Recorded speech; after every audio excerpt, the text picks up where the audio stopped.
আসসালামু আলাইকুম প্রিয় খামারি ভাই ও বন্ধুরা, আপনারা যে যেখান থেকে আমার এই ভিডিওটি দেখতে পারতেছেন, আমি সবাইকে জানাই আন্তরিক শুভেচ্ছা এবং অভিনন্দন। এই যে আজকে একটি ঘাসের জমিতে আসলাম আমি, এই ঘাসটার নাম হচ্ছে আমেরিকান গুয়াতিমালা হাইব্রিড ঘাস। এই যে আমি আপনাদেরকে দেখানোর জন্য একটু জমিটার ভিতরে আসলাম, দেখেন কি পরিমাণে ঘাস হয়েছে, সেটা শুধু আপনাদেরকে দেখানোর জন্য জমির কাছে আমি আজকে আসলাম। দেখেন এই আমেরিকান গুয়াতিমালা ঘাসে কিন্তু দেখতে পাচ্ছেন প্রচুর পরিমাণে পাতা পাতা আর পাতা। এই ঘাসটা কিন্তু আপনার গরু, ছাগল, ভেড়া, মহিষ সকল গবাদি পশু এই ঘাসটা খেয়ে থাকে। পাতাযুক্ত ঘাস, এই ঘাসে প্রচুর পরিমাণে ক্যালসিয়াম রয়েছে, ক্যালসিয়ামযুক্ত ঘাস আমেরিকান গুয়াতিমালা ঘাস। দেখেন এই ঘাসটা মূলত আমেরিকার একটি শহরে জন্মেছে, সেই শহরটার নাম হচ্ছে গুয়াতিমালা। তো ওই কারণেই এই ঘাসটা নামকরণ করা হয়েছে গুয়াতিমালা হাইব্রিড ঘাস।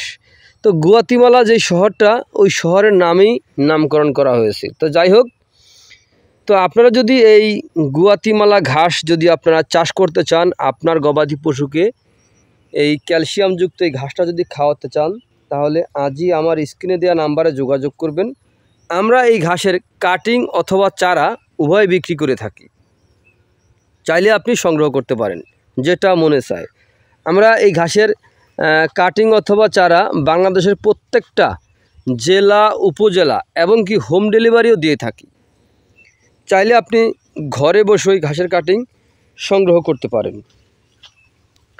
তো প্রিয় বন্ধুরা, যদি আপনাদের কাছে আমার এই ভিডিওটি ভালো লেগে থাকে, তাহলে আমার চ্যানেলটিকে সাবস্ক্রাইব করবেন আর পাশাপাশি বেল আইকনটি বাজিয়ে রাখবেন, যাতে নতুন নতুন ভিডিও ছাড়লে আপনারা সঙ্গে সঙ্গে নোটিফিকেশন পাইতে পারেন। সেই ব্যবস্থাটা করে রাখবেন আর বেশি বেশি করে শেয়ার করে দেবেন, যাতে নতুন খামারি ভাইরা দেখেই ঘাসটা রোপণ করতে পারে। সেই আশা, সেই প্রত্যাশা আপনাদের সকলের প্রতি রইল। তো ভাই, আপনারা সকলে ভালো থাকবেন, সুস্থ থাকবেন। আল্লাহ হাফেজ।